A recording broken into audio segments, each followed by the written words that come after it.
Hello friends and welcome to Divine Tales. You know how it is believed that one should start their day's routine with doing yoga? We all know that yoga would keep our mind and body healthy. Often yoga is seen to be associated with the health of the body. But do you know, yoga is not just related to body but also with soul and God. In today's video, we will try and understand what yoga is, why is it so important, and where did it originate. The literal meaning of yoga is joint, that is, the state which can be done by adding the divine to the soul.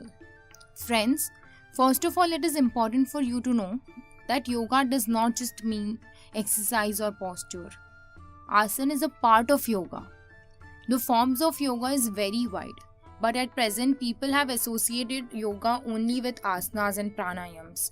In fact, those who are yogis do not just pay attention to the body but try to connect with God by controlling their senses and meditating on God. Yes, it is also true that asana is very important part of yoga. It is definitely necessary to take care of the body, but a person just shouldn't stop there. Through yoga, he should try to connect with God. The first aspect of yoga is related to the body itself that we all know about. The first task of yoga is to make the body healthy. After some time, a person starts feeling more healthy, disease-free and energetic. After this first stage, there is an effect on the brain that happens through yoga. Purification of one's feelings and thoughts begin.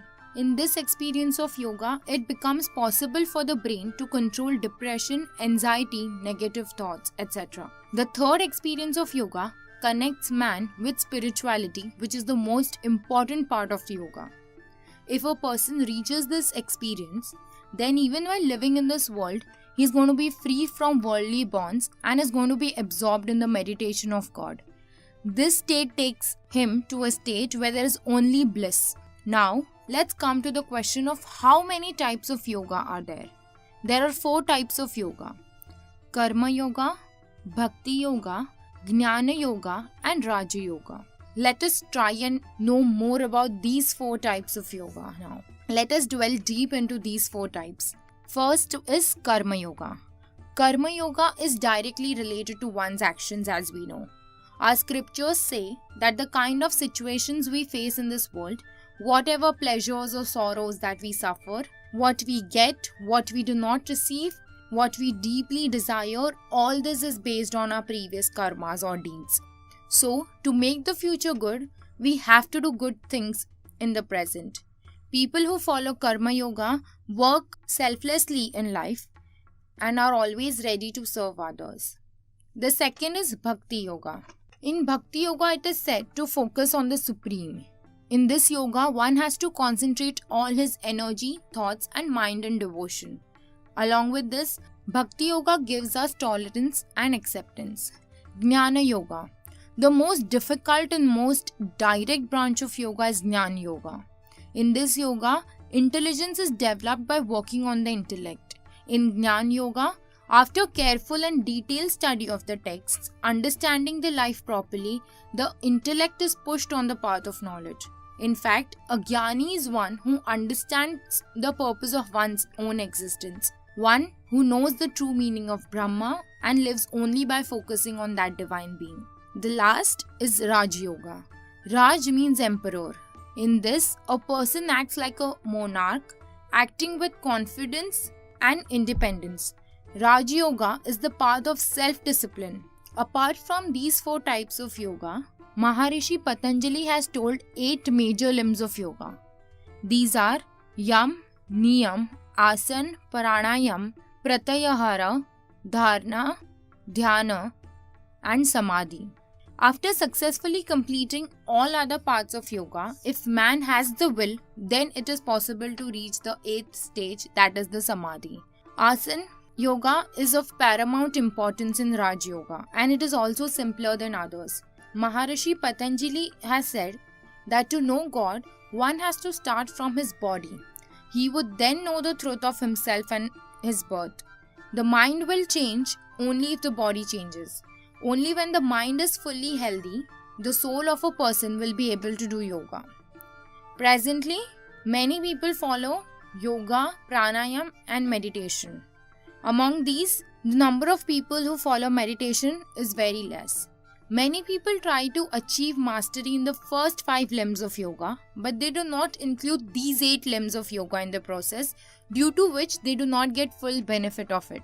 In fact, those who are yogis follow these 8 limbs too and attach themselves to God. Let's try to know in detail about these 8 limbs of yoga, which were told by Maharishi Patanjali. So the first is Yam. Yam is said to follow the social behavior such as not to harass anyone, not to rob, not to commit adultery, and to live life on the basis of truth without doing anything wrong. Living this type of life is part of Yam. Second is Niyam. This is related to the conduct of person. Character, self-discipline, etc. are all integral parts of an ideal personality as we know it. This type of personality is an ideal personality and is to be followed in this branch of Raja Yoga. Third is Asana. The yogic actions that are performed to keep the body healthy and disease-free are called asanas. Pranayam. Pranayam is a very elaborate process of breathing control. Eclipsing pranavayu in a balanced manner, regularly taking long and deep breaths are its paths. This is a very difficult process. On this, the person attaining attainment achieves longevity and successful life. Pratyahar. Concentration of mind is called pratyahar. Concentration leads man to success as we all know. Yoga has many more easy kind of asanas that can be followed to increase concentration. Dharana. In this state, concentration is focused on breathing. All attention is focused on the breathing and exhalation process. In this way, over time a person is successful in the process of meditation, which brings peace of mind. The 7th is Dhyan. Dhyan is the 7th limb of yoga. Dhyan involves concentration and meditation on a point of focus with the intention of knowing the truth about it. The 8th and final stage is Samadhi. Meditation is controlled when the person reaches the state of Samadhi. That is, he becomes absorbed in Parabrahma. In this state, the person attains ecstasy and experiences bliss. Now, let's come to the question, when and how did yoga start? It is said that a yogi arrived in the Himalayas about 15,000 years ago. Nobody knew about his past and present. Days passed, but he did not say anything. His body and face were such that a crowd of people started gathering to see him. Everyone asked about him, but he did not answer. He sat at the same place for months. People thought that this was nothing short of a miracle. He was stable in one place without eating or drinking anything. The proof of him being alive was only by the fact that after some time, tears started rolling down his cheeks. These tears were of ultimate bliss. We know that, right? That when a person is in great joy, tears naturally start to come out. He did not respond to anything at all. Seeing him steady, people started leaving, and in the end, only 7 people stayed there. They understood this yogi, who is able to sit at one position, is definitely beyond worldly pleasure and materialism. Otherwise, sitting for so long in one position would not be possible. These 7 people were later called as Saptarishis, and the yogi who sat there was known as Adi Yogi. Saptarishis were the first disciples of Adi Yogi. Seeing the interest of those 7 people, Adi Yogi started giving them elementary education, and their education lasted for many years. When the direction of the sun was changing one day, when the sun turned towards the south, they also turned to the south to explain the science of being human.